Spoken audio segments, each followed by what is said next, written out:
Move. Maris said first, walking into Alora's house like she owned the air. Look at you. Stitched up, weak. You couldn't even keep your place. Edwin didn't defend her. He just stared her down and said, you can't give me what she gives me. Class, comfort, a real life. Maris leaned in with a cruel smile. All you gave his mother was a kidney, but you can't give him value. Then Edwin dropped the envelope on the table. These are the divorce papers. Sign, today. Upstairs, a floorboard creaked. Someone heard everything, and the next thing that happened changed Edwin's life forever. Please sit back, relax as we dive fully into this really remarkable story. Alora had learned how to move carefully.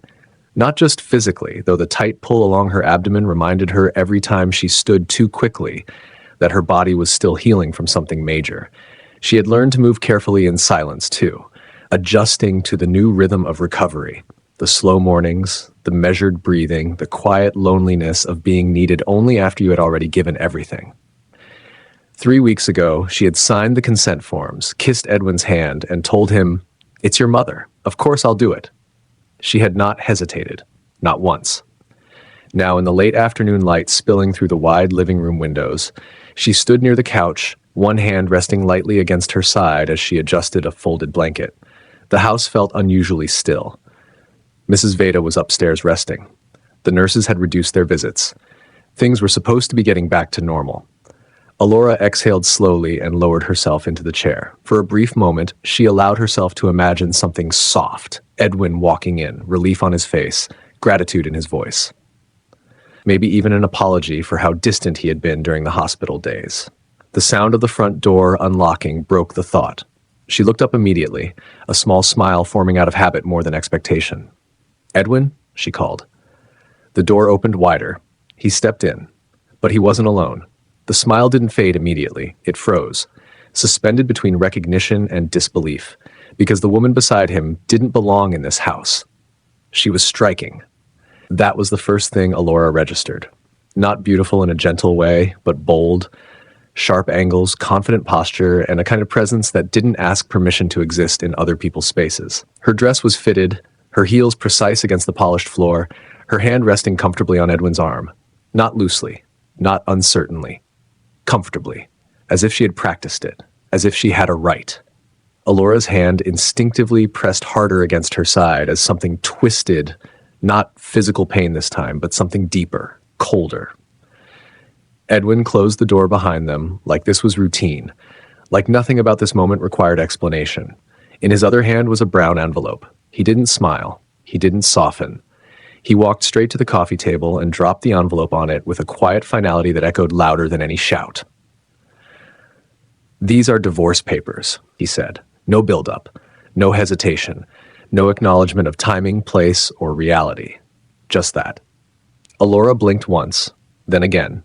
Her gaze moved from Edwin to the woman, then to the envelope, then back to Edwin as if her mind was rearranging the scene, searching for the version where it made sense. "Divorce?" she repeated, her voice steady in a way that surprised even her. The woman shifted slightly, her lips curving into something that almost resembled sympathy but didn't quite reach her eyes. "Yes," Edwin said, adjusting himself like he was discussing a business decision. "It's better we do this cleanly. Cleanly." Alora almost laughed. The sound rose in her chest, then stopped, caught somewhere between disbelief and insult. Upstairs, the house creaked faintly. Mrs. Veda, alive, breathing, recovering, because of her.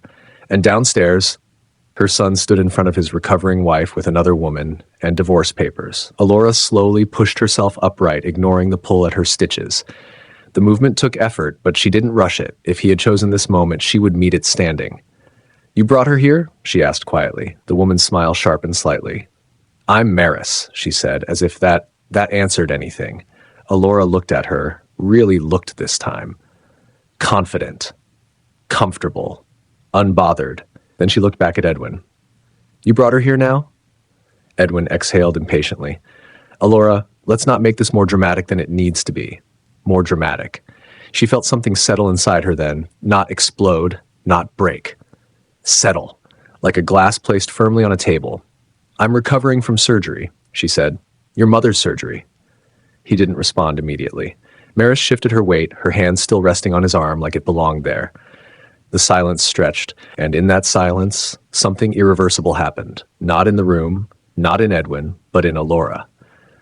The last fragile thread of expectation snapped. Not loudly, not violently, just completely.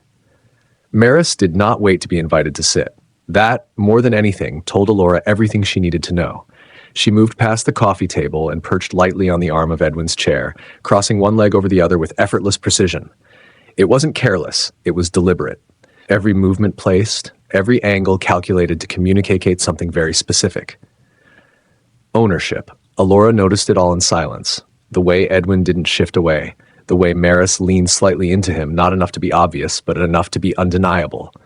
"This is uncomfortable for everyone," Maris said, her tone smooth, almost practiced, "but dragging things out won't help anyone heal." Alora turned her head slowly toward her. Heal. The word felt almost insulting. Edwin cleared his throat, stepping forward slightly like he needed to regain control of the narrative. "We've been unhappy for a long time," he said. The lie landed with a strange weight, not because it hurt more, but because it was so transparent. We. As if she had been part of this decision, as if she had been present when he chose another woman while she sat in hospital corridors signing forms to save his mother. Alora let the silence stretch again. She had learned something in the past few minutes. Rushing didn't serve her. "You've been unhappy," she corrected softly. Edwin's jaw tightened. "Don't do that." "Do what?" "Twist things." Alora almost smiled. "Twist things." The room felt smaller now, tighter, filled with something heavy and unspoken. Upstairs, another faint sound. Someone was still listening. Maris uncrossed and recrossed her legs, glancing around the room with subtle curiosity. "It's a nice place," she said, her tone casual. "Very stable." Stable. Alora followed her gaze. The polished floors, the framed photos, the careful order of everything she had built piece by piece. "You've made yourself comfortable," Alora said. Maris smiled. "I adapt quickly." That much was clear. Edwin stepped forward, picking up the envelope and holding it out toward her again, as if the physical act would force the moment forward. "You should read it." Alora looked at the envelope but didn't take it immediately. Instead, she looked at him, really looked. This was the man she had defended, the man she had trusted, the man whose mother was alive because she had chosen to give without hesitation. And now he stood here, impatient, detached, already halfway into another life. "You couldn't wait?" she asked quietly. Edwin frowned. "Wait for what?" "For me to heal." The words hung in the air, heavier than anything else said so far. Maris shifted slightly, just enough to show discomfort. Edwin's expression flickered, just for a second, but it was enough. "I didn't want to prolong something that's already over," he said. Already over. Alora reached out and took the envelope finally, her fingers steady. The paper felt heavier than it should have. She didn't open it yet. Instead, she looked at Maris again. "You knew?" she asked. Maris didn't hesitate. "I knew enough." That answer told its own story. Alora nodded once, slowly. Then she turned back to Edwin. "You brought her here while I'm still healing from surgery your mother needed," she said, her voice calm, almost too calm.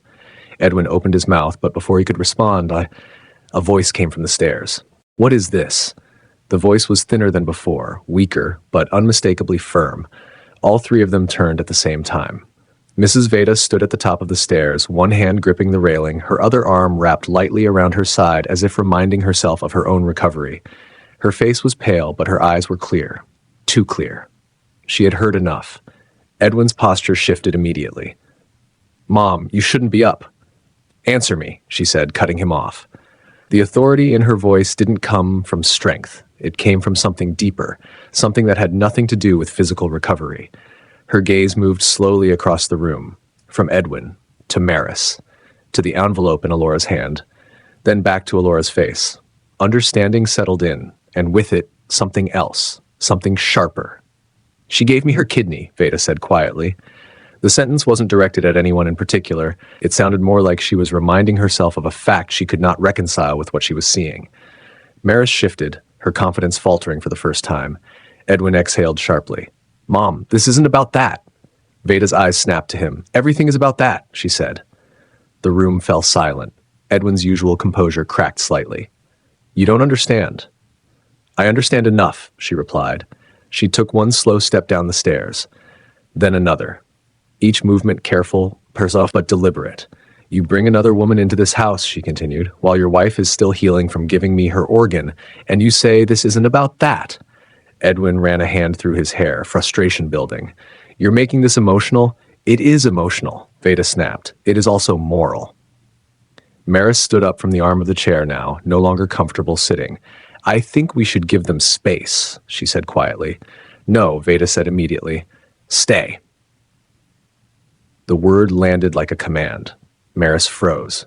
If you are bold enough to come here, Veda continued, her voice steady despite the strain in her body, you are bold enough to stand and listen.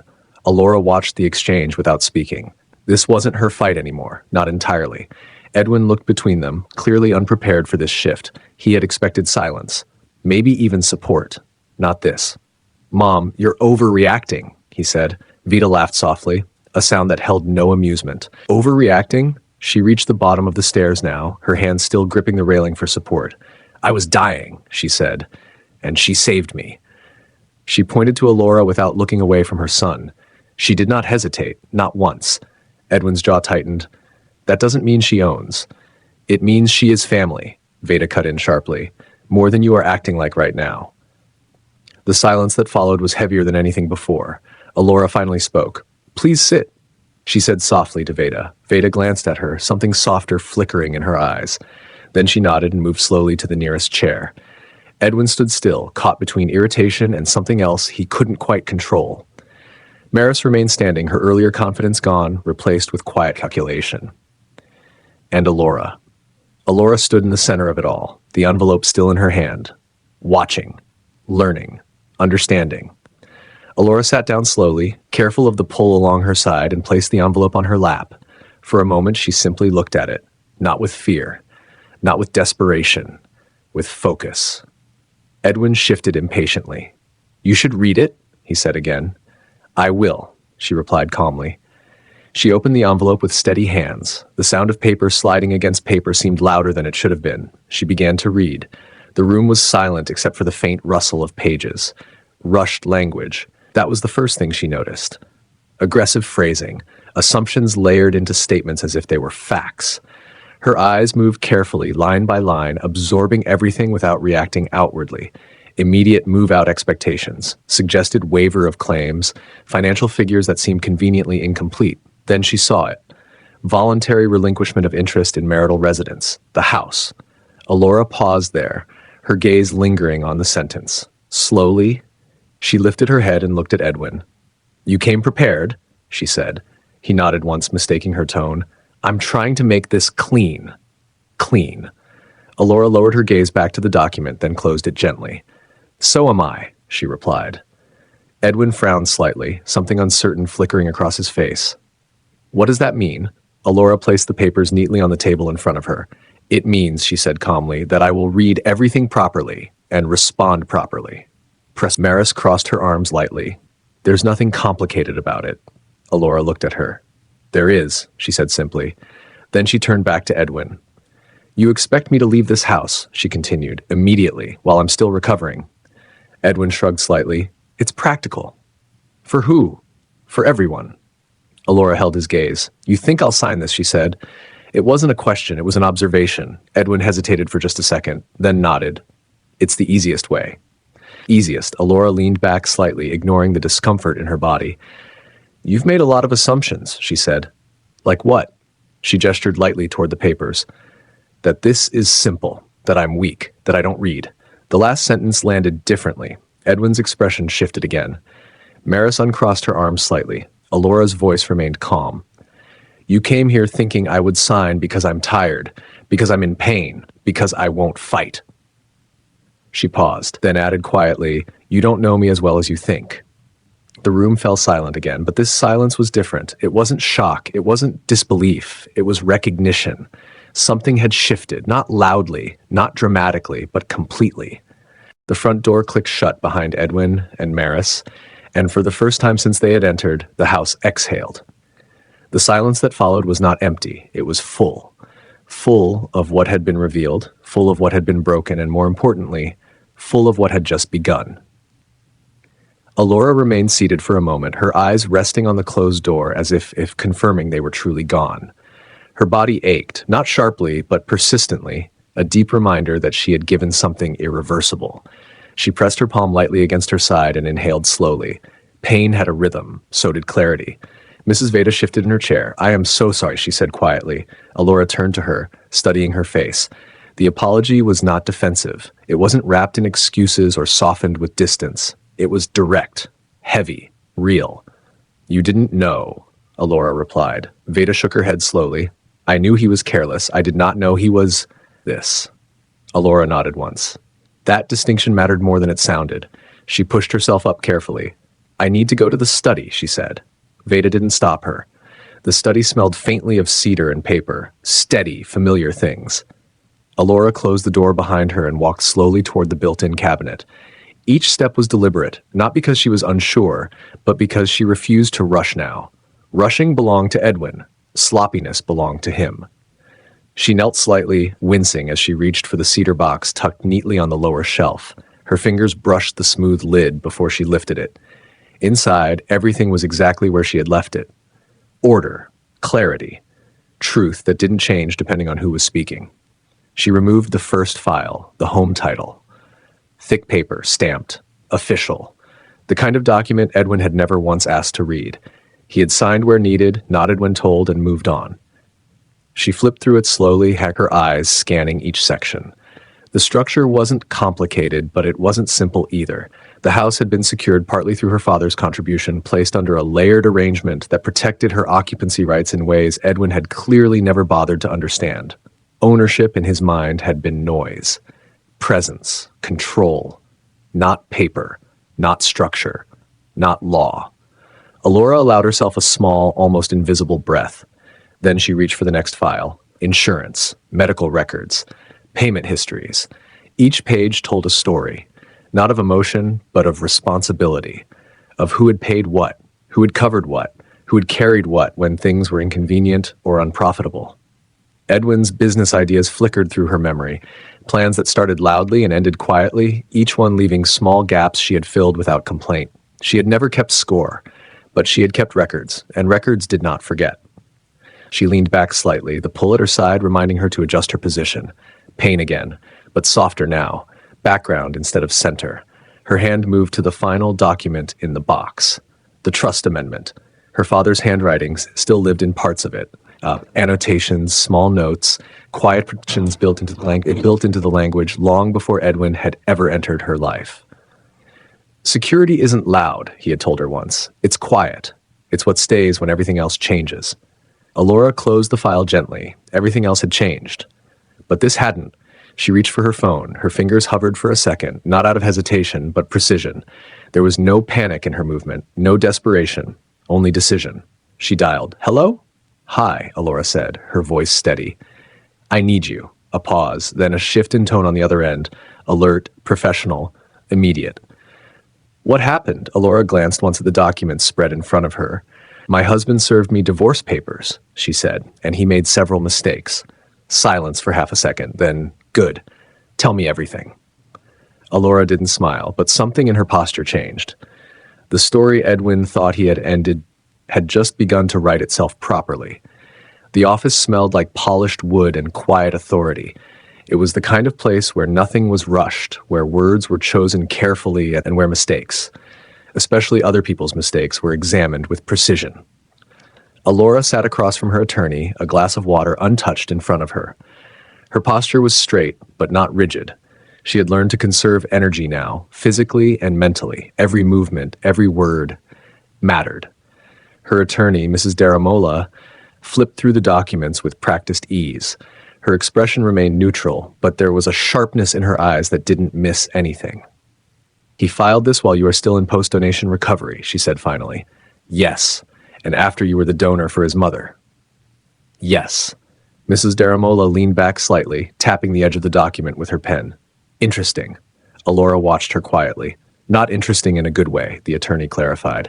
"Interesting in a careless way." She turned a page. "This language is rushed, aggressive, and," she paused, scanning again, "overconfident." "Overconfident?" Alora asked. "Yes," she replied. "He assumed you would sign." Alora didn't respond. Mrs. Daramola looked up at her. "Were you planning to?" "No." "Good." The word landed cleanly. Mrs. Daramola set the papers down and folded her hands. "Let me explain something to you clearly," she said. "Kindness is not a legal currency.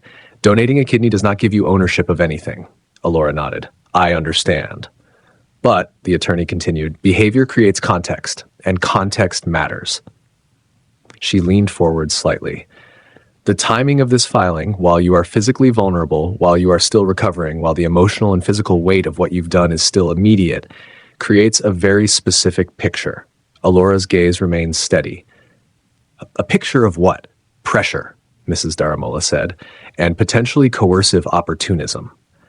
The words were precise, measured. They didn't exaggerate, they didn't soften, they simply named what was already there. Alora exhaled slowly. Mrs. Daramola continued, flipping to another section. "Now let's talk about this." She tapped the clause about the house. "Voluntary relinquishment of interest in the marital residence. Yes. He expects you to leave immediately," the attorney said. "That's what he said." Mrs. Daramola's lips pressed together briefly. "He expects a lot." She reached for another file Alora had brought. "And he has not accounted for this." Alora leaned slightly forward. "Your financial contributions," Mrs. Daramola said, "mortgage payments, household expenses, coverage of liabilities during his ventures." She didn't say failures. She didn't need to. Alora nodded slowly. "You have records?"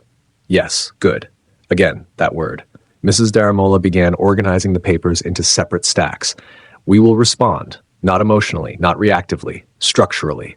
Alora watched her, absorbing every word. "We will correct the inaccuracies," the attorney continued. "We will address the property assumptions, and we will formally request temporary exclusive occupancy of the residence while you continue your medical recovery." Alora's fingers rested lightly against the edge of the table. "He won't like that," she said. Mrs. Daramola allowed herself the faintest smile. "That is not our concern." The simplicity of that statement settled something inside Alora. Not our concern.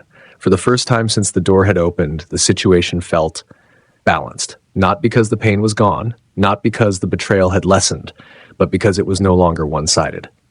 Mrs. Daramola picked up her pen again. "There is something else," she said. Alora looked up. "He underestimated you," the attorney continued. "Not just emotionally, logistically." Alora held her gaze. "He assumed you would not read. He assumed you would not question. He assumed you would not act." A pause. "That is always a mistake." Alora nodded once. And for the first time since everything began, she felt something unfamiliar rise beneath the pain. Not anger, not revenge, control. The afternoon light filtered softly through the curtains, casting quiet shadows across the living room. The house felt different now. Not lighter, not heavier. Clearer. Like something that had been hidden had finally stepped into the open and refused to go back. Alora sat carefully on the couch, a cup of tea resting untouched beside her. Her body still demanded rest, but her mind had moved past that stage.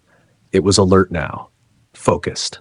Mrs. Veda entered slowly, her steps measured but steady. She carried no pretense with her, no performance, just presence. "May I sit?" she asked. Alora nodded. "Of course." Veda lowered herself into the chair opposite her, exhaling softly as she settled. For a moment, neither of them spoke. The silence was not uncomfortable. It was necessary. "I did not know," Veda said finally. Alora looked at her. "I knew he was distant," Veda continued. "I knew he had become careless, but I did not know he was cruel." The word lingered. Alora studied her face, searching for anything that felt rehearsed or defensive. She found none. "I believe you," she said. Veda's shoulders dropped slightly, relief flickering through her expression. "I have been thinking," she continued. "A lot." Alora waited. "During my recovery," Veda said slowly, "I had time to observe, to see who was present, who showed up, who stayed." Her eyes met Alora's. "You did everything." Alora didn't respond immediately. "You managed my medications," Veda continued. "You sat with me when the pain was unbearable. You spoke to the doctors when I was too tired to listen. You gave me dignity when I felt like I had lost it." Her voice wavered slightly, but she didn't stop. "My son," she paused, choosing her words carefully, "visited." The difference between visited and stayed hung heavily in the air. Alora nodded once. "And the woman he brought into this house," Veda added, her tone sharpening slightly, "was never here." Silence followed. Then Veda leaned forward slightly. "I changed my will," she said. Alora blinked. The statement was unexpected, not because it was dramatic, but because it was precise. When? Alora asked. During my recovery, Veda replied, after I had enough clarity to understand what I was seeing. Alora's gaze sharpened slightly. What did you change? Veda held her eyes. I ensured that my estate could not be used against you. The words were simple, but the meaning was not. Alora felt something shift, not in the room, but inside her. You didn't have to do that, she said quietly. I did, Veda replied firmly, because I needed to correct something. She sat back slightly, her expression steady now. My son believes control comes from noise, she continued, from presence, from assumption. A pause. He is wrong. Alora's fingers tightened slightly against the fabric of the couch. He thinks he can discard you after taking what you gave, Veda said. He thinks he can rearrange his life without consequence. Another pause. He cannot. The certainty in her voice was not loud. It didn't need to be. Alora exhaled slowly, absorbing the weight of what had just been said. This was not revenge. This was not emotion. This was correction. You're choosing a side, Alora said quietly. Veda shook her head. No, she replied. I am choosing what is right. The distinction mattered a lot. Alora looked at her for a long moment. Then she nodded once. And in that moment, something unexpected formed. Not just alignment, not just understanding. Respect. Edwin returned on the third day with the same posture people wear when they believe time is on their side. He didn't knock politely. He didn't call ahead. He arrived like a man collecting something he had already counted as his. The doorbell rang once, sharp and impatient, and when Alora didn't rush to it, he rang again as if the sound itself could force obedience out of a recovering body. Alora didn't move fast. She didn't need to. Her attorney had arrived earlier and sat at the dining table with a laptop open, files arranged neatly, and a calmness that made the whole house feel like a courtroom disguised as a living room. Mrs. Veda was there too, seated with a shawl over her shoulders, a glass of water beside her, her face composed in a way Edwin hadn't seen since childhood, cold, disappointed, unmovable. Alora walked to the door carefully, one hand briefly resting at her side as she breathed through the pull of her stitches. She opened it and found Edwin and Maris standing side by side like an announcement. Maris wore a bright, fitted dress again, but this time her confidence looked practiced rather than natural. Edwin held a folder, thicker than before. So, he said, stepping forward as if he owned the threshold, are we done delaying? Alora stepped back slightly, giving them space to enter without giving them power. Come in, she said calmly. Edwin walked in first. His eyes swept the room and landed immediately on Mrs. Daramola at the table. He stopped mid-step. His jaw tightened, then his gaze moved to his mother. The pause was subtle, but it was real. What is this? Edwin asked, forcing a laugh that didn't quite land. Mrs. Daramola stood smoothly. Good afternoon, Mr. Edwin. I'm Mrs. Daramola, Alora's attorney. Maris's smile faltered first. She glanced at Edwin, then at Alora, then at the folders on the table. The room did not feel like a wife waiting to be discarded. It felt like a system waiting to respond. Edwin recovered quickly, tossing his folder onto the coffee table as if boldness could cover surprise.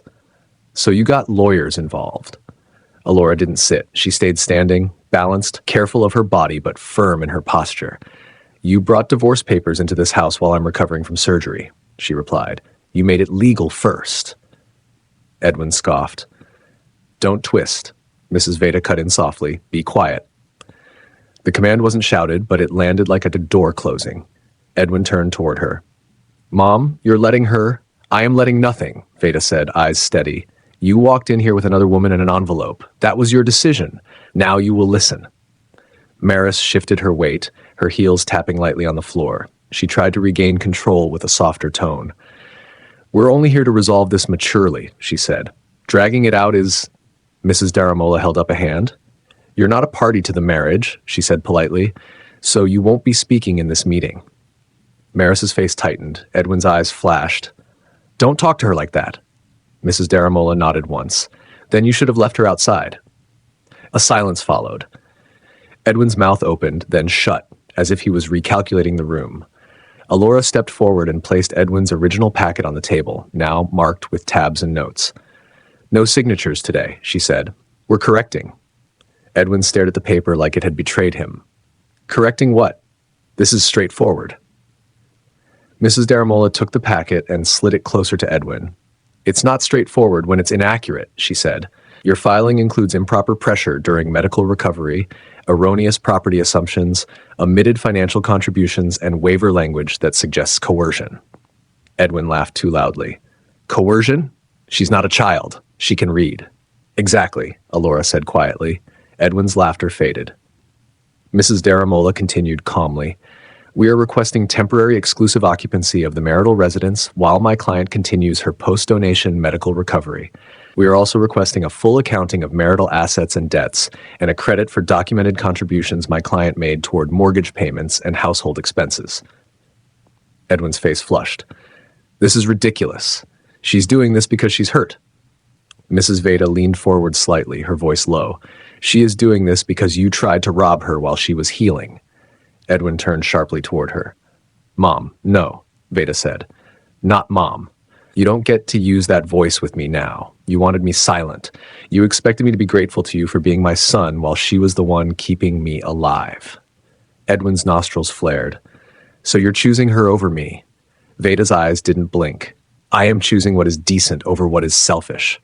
Maris stepped in, trying to soften again. Edwin, maybe we should just... Not now, Edwin snapped, and Maris stiffened at the way he spoke to her. The room noticed. Alora noticed. Mrs. Veda noticed most. Mrs. Daramola placed another document on the table. This is our formal response, she said. We're not refusing the divorce. We are refusing the terms you attempted to force. If you want this to proceed cleanly, you will cooperate with disclosures and follow proper procedure. Edwin stared at the documents. And if I don't? Mrs. Daramola's tone didn't change. Then it becomes more expensive for you, more detailed, more public in the court record, and the timeline becomes controlled by the court, not your impatience. Edwin's eyes flickered toward Alora, searching for the weakness he expected to find. He didn't find it. He found a woman who looked tired but not defeated. A woman who didn't plead, who didn't argue in circles, who simply showed up. You think you're smart, he said, voice lowering, trying a different angle. You think papers make you powerful. Alora breathed slowly. No, she said. Papers make the truth visible. For a moment, Edwin looked like he wanted to throw something, to slam a fist, to make noise. Instead, he leaned back and forced a calm he didn't feel. Fine, he said. I'll review it. Mrs. Daramola nodded. Good. Maris glanced around again, and this time the house didn't look like a prize. It looked like a responsibility. Edwin picked up the response packet with stiff fingers. We're done here, he said, turning toward the door. Mrs. Veda spoke as he reached it. Edwin. He paused. Her voice was quiet. The day you walked in with her after your wife gave me an organ, you didn't just betray her. You embarrassed yourself. Edwin didn't reply. He opened the door and left with Maris following a step behind, but not holding his arm the way she had before. Alora closed the door gently. She didn't collapse. She didn't cry. She walked back to the table and sat carefully. Mrs. Daramola slid a glass of water toward her. You did well, the attorney said. Alora nodded once. I'm not done, she replied. Mrs. Veda looked at her with something like pain and pride mixed together. Neither am I, she said. Edwin discovered quickly that divorce was not drama. It was paperwork, deadlines, and attention to detail that punished arrogance. Within days, Mrs. Daramola filed the response formally. Alora's exclusive occupancy during recovery, protection from harassment, and asset disclosure. The language was clean, but carried weight.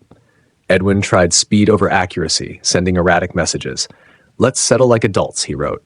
Mrs. Daramola replied, direct all communication through counsel. The first boundary he couldn't charm around. He showed up unannounced. Security captured him calling her repeatedly. Mrs. Daramola filed it as pressure and disregard for medical vulnerability. When his lawyer questioned Alora's medical status, Mrs. Daramola sent proof, not pity, just fact. Financial disclosures followed. Bank statements revealed Alora quietly covered mortgage, utilities, insurance, and repairs. Edwin argued it was her choice. Mrs. Daramola, marital benefit, documented contribution, equitable reimbursement. Mrs. Veda acted quietly, reviewing his informal transfers and private loans. I will not fund your cruelty, she said. You believe you could take from women and call it normal. Maris changed subtly, stopping calls, lawyer meetings, and public support. I'm on my side, she told him. She loved the life he appeared to have, not him. Meanwhile, Alora healed, walked, ate, and slept while Mrs. Daramola documented everything. Temporary occupancy was granted. Edwin raged, blaming her, but all contact went through counsel. In mediation, Edwin faced facts, not emotion. Alora was stronger, healthier, unyielding. Each detail exposed what he tried to erase. By the final stage, her scar softened. She carried truth without collapsing. The divorce was measured, fair, reflecting her contributions. Edwin hated seeing liabilities listed and charm ignored. Maris faded quietly from his life. The apartment felt colder without the illusion of winning. One evening, weeks before the final papers were signed, Edwin called Alora's phone from his old number. It rang twice. Alora stared at it. Then she let it go to voicemail. She listened later, not because she was curious, but because documentation was habit now. "Alora," his voice said, lower than she remembered, "I know I handled things badly. I didn't think it would go like this. I just wanted a fresh start. Can we talk without lawyers for once?" Alora deleted the message after forwarding it to her attorney. Not out of cruelty, out of clarity. Fresh start, she thought. He wanted a fresh start the way thieves want a clean getaway, without consequences, without receipts, without having to admit what they took. Mrs. Veda's relationship with Edwin changed permanently. She didn't fight him in public. She didn't insult him to relatives. She simply withdrew in a way that removed him from the center of her life. The disappointment was too deep for shouting. Sometimes, Alora would find Veda sitting quietly in the garden, staring at the plants as if learning how to tend to things without taking them for granted. On one of those afternoons, Veda spoke without looking up. "I keep replaying it," she said. Alora sat carefully on the bench beside her. "Replaying what?"